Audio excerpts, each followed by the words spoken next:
மகிழ்ச்சியின் சத்தம் வழங்கும் அனுதின தேவமன்னா. Voice of Joy presents Daily Manna by Reverend A. Benedict. தேவனுக்கு மகிமை உண்டாவதாக. இந்த நாளைக்குரிய தேவ மன்னாவாக புலம்பல் 5ஆம் அதிகாரம் 3ஆம் வசனம். திக்கற்றவர்களானோ தகப்பன் இல்லை, எங்கள் தாய்கள் விதவைகள் போல இருக்கிறார்கள். நாம் என்னை கேட்கிற அன்பான தேவச்சனமே, திக்கற்றவர்கள் போல நீங்கள் காணப்படுகிறீர்களோ? எங்களை விசாரிக்க யாரும் இல்லையே,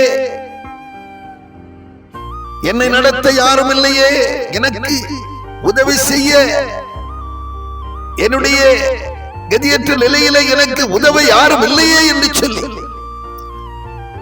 காணப்படுகிற உங்களுக்குத்தான் தேவ வார்த்தை வருகிறது.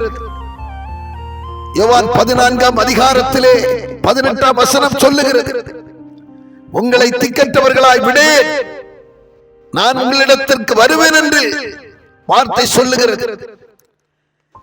அது மாத்திரமல்ல, சங்கீதம் 68ஆம் அதிகாரத்திலே 5ஆம் வசனம் சொல்லுகிறது, நம்முடைய பரிசுத்த வாசஸ்தலத்தில் இருக்கிற தேவன் திக்கற்ற பிள்ளைகளுக்கு தகப்பனும் விதவைகளுக்கு நியாயம் விசாரிக்கிறவருமாயிருக்கிறார்.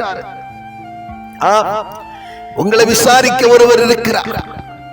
ஒருவேளை உலக பிரகாரமாய் உங்களுக்கு உதவ யாரும் இல்லை என்று சொல்லி நீ கலங்கிக் கொண்டிருக்கலாம், புலம்பிக் கொண்டிருக்கலாம். ஐயோ, எனக்கு எந்த ஒரு துணையும் இல்லாமல் இருக்கிறேனே, நான் ஆதரவற்றவளாக நான் இருக்கிறேன் என்று சொல்லி நிலை குலைந்து போய் தட்டு தடுமாறி வாழ்ந்து கொண்டிருக்கலாம். ஒரு நிலையை நன்கு அறிந்தவர் சொல்லுகிறார், நான் உன்னை